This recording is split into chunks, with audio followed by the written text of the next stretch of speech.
भारत माता की, गंगा माता की, गो माता की, पवन पुत्र हनुमान की, संत बसवेश्वर की, सब संतों की, हर हर महादेव।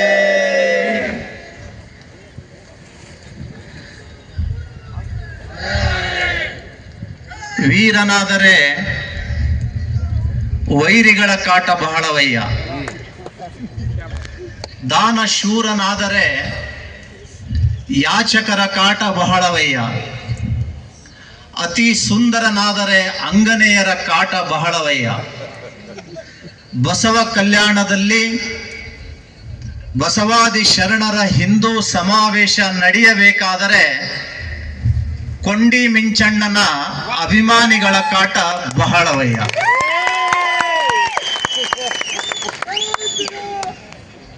ಬಸವ ಕಲ್ಯಾಣದ ಈ ಪುಣ್ಯ ಭೂಮಿಯಲ್ಲಿ ಸಮಾನತೆಗಾಗಿ ವಚನ ಕ್ರಾಂತಿಯನ್ನ ಮಾಡಿ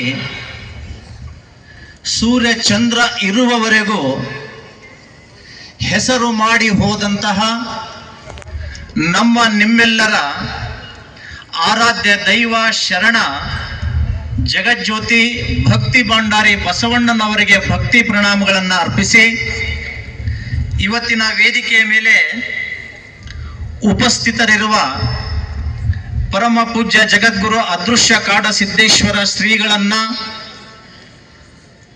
ಬೀದರ್ನ ಚಿದಂಬರಾಶ್ರಮದ ಪೂಜ್ಯ ಶಿವಕುಮಾರ ಸ್ವಾಮಿಗಳನ್ನ ಮೊದಲು ಮಾಡಿಕೊಂಡು ವೇದಿಕೆ ಮೇಲಿರುವ ಎಲ್ಲ ಹರಗುರು ಚರಮೂರ್ತಿಗಳಿಗೆ ಶರಣು ಶರಣಾರ್ಥಿಗಳು. ಎಚ್ಚರಿಕೆಯ ಮಧ್ಯದಲ್ಲಿಯೂ ಕೂಡ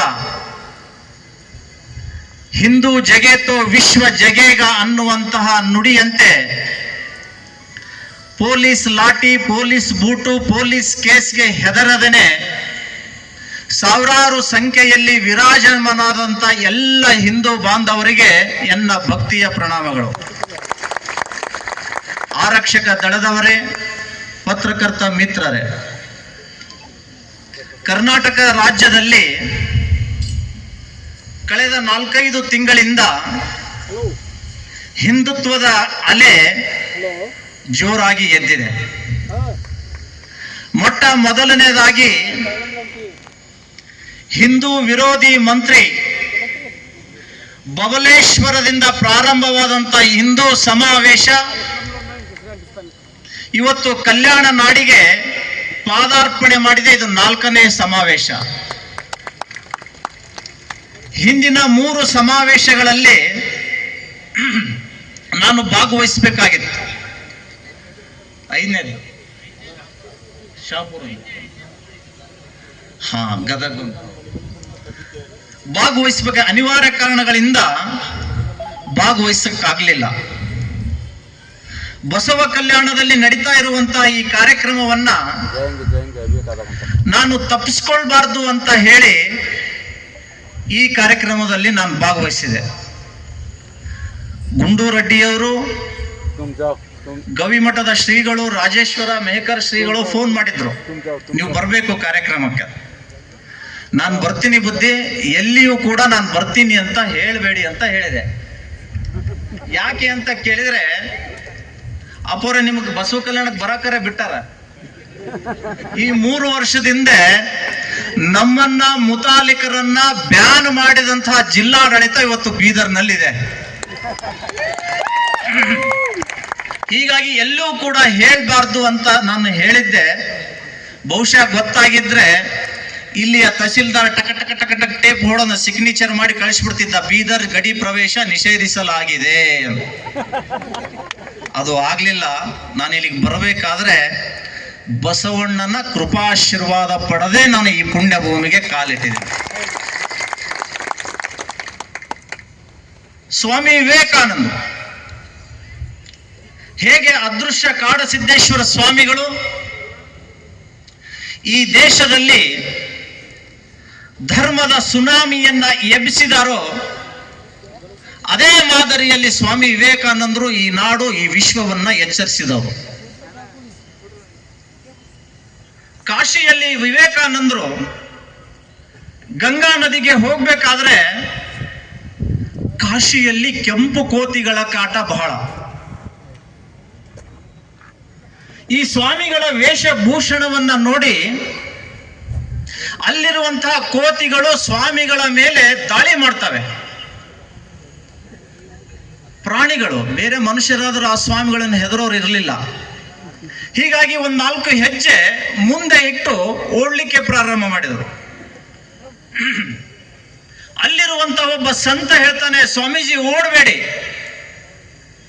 ಅವು ಏನೂ ಮಾಡೋದಿಲ್ಲ, ಈಗ ತಗೊಳ್ಳಿ ಈ ಕೋಲನ್ನ, ಹೆದರಿಸಿ ಆ ಕೋತಿಗಳನ್ನ ಅಂತ ಹೇಳಿ ಆ ಸಂತ ಸ್ವಾಮಿ ವಿವೇಕಾನಂದರ ಕೈಯಲ್ಲಿ ಒಂದು ಕೋಲನ್ನ ಕೊಡ್ತಾರೆ. ಆಗ ಸ್ವಾಮಿ ವಿವೇಕಾನಂದರು ಆ ಕೋಲನ್ನ ತೆಗೆದುಕೊಂಡು ಗಟ್ಟಿಯಾಗಿ ನೆಲಕ್ಕೆ ಕುಟ್ಟಿದಾಗ ಅಲ್ಲಿರುವ ಎಲ್ಲ ಕೋತಿಗಳು ಓಡ್ ಹೋಗಿದ್ವಂತೆ.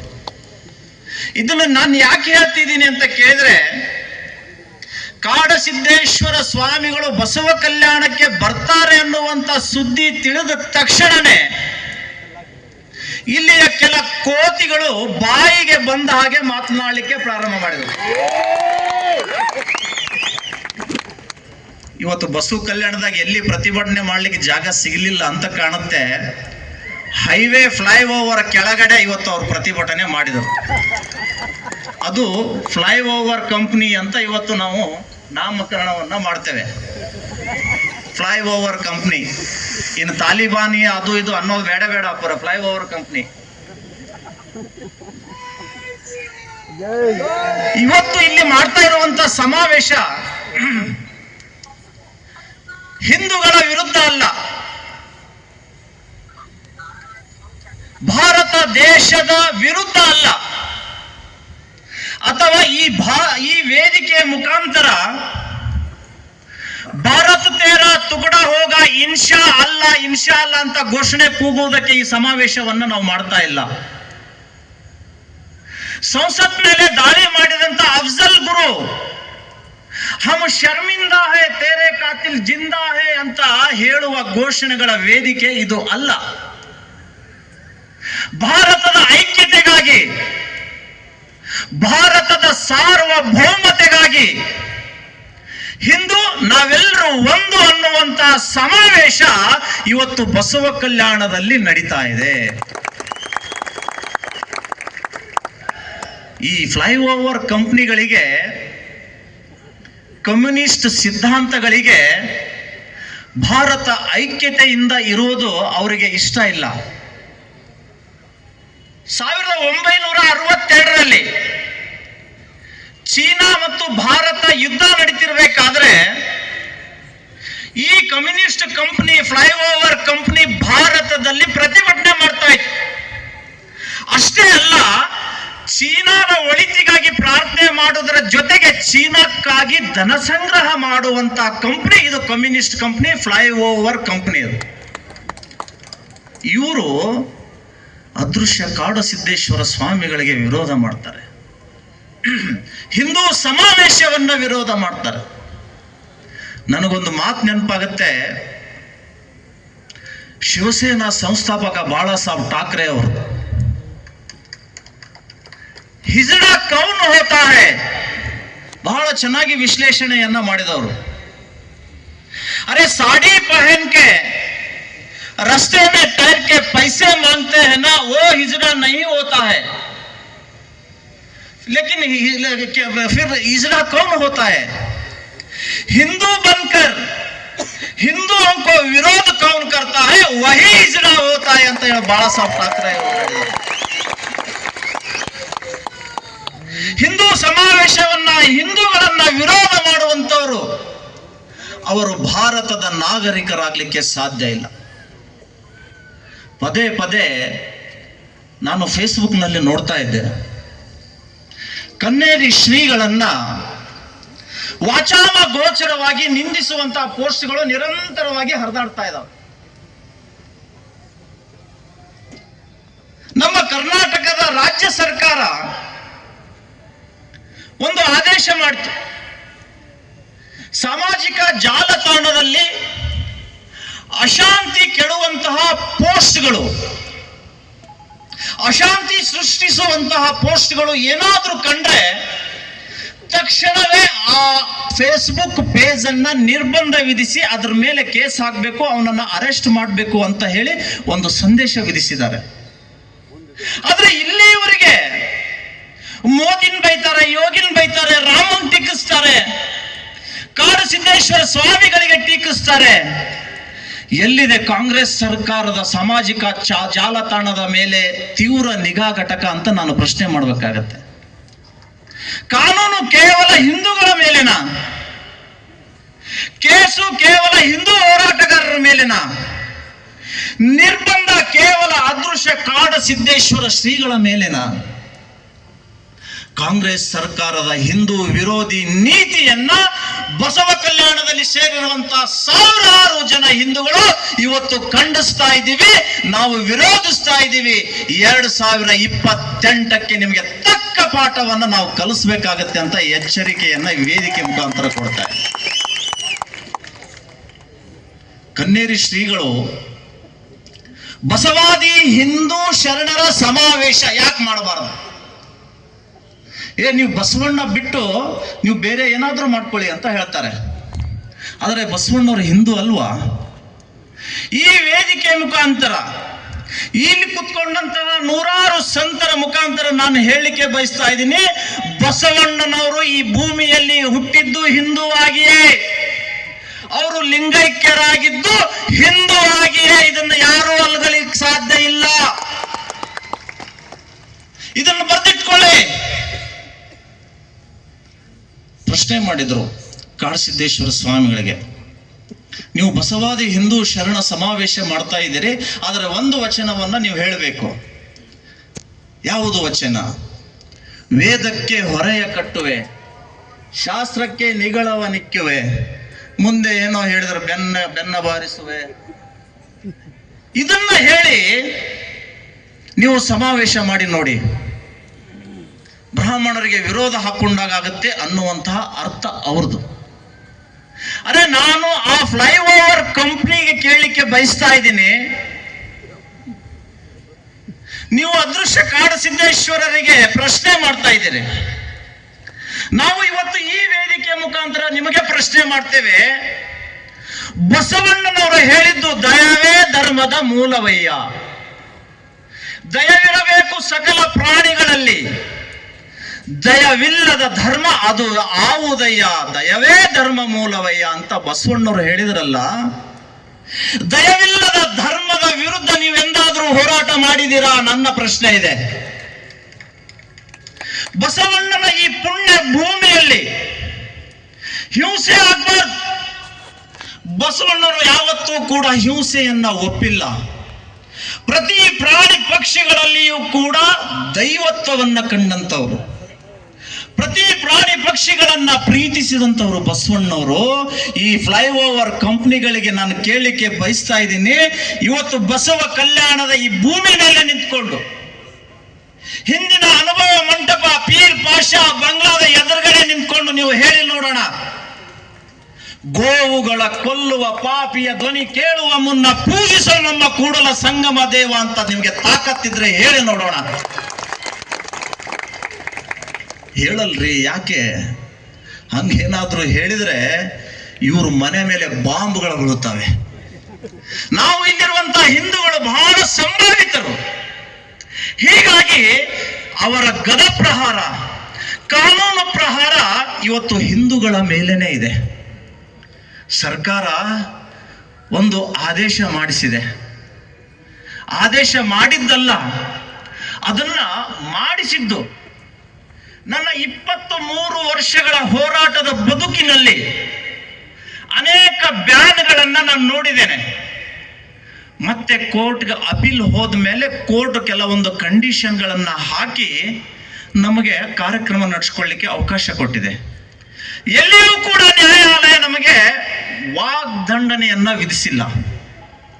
ವಾಕ್ ಸ್ವಾತಂತ್ರ್ಯಕ್ಕೆ ನ್ಯಾಯಾಲಯ ಯಾವತ್ತೂ ಕೂಡ ಕಡಿವಾಣ ಹಾಕಿಲ್ಲ.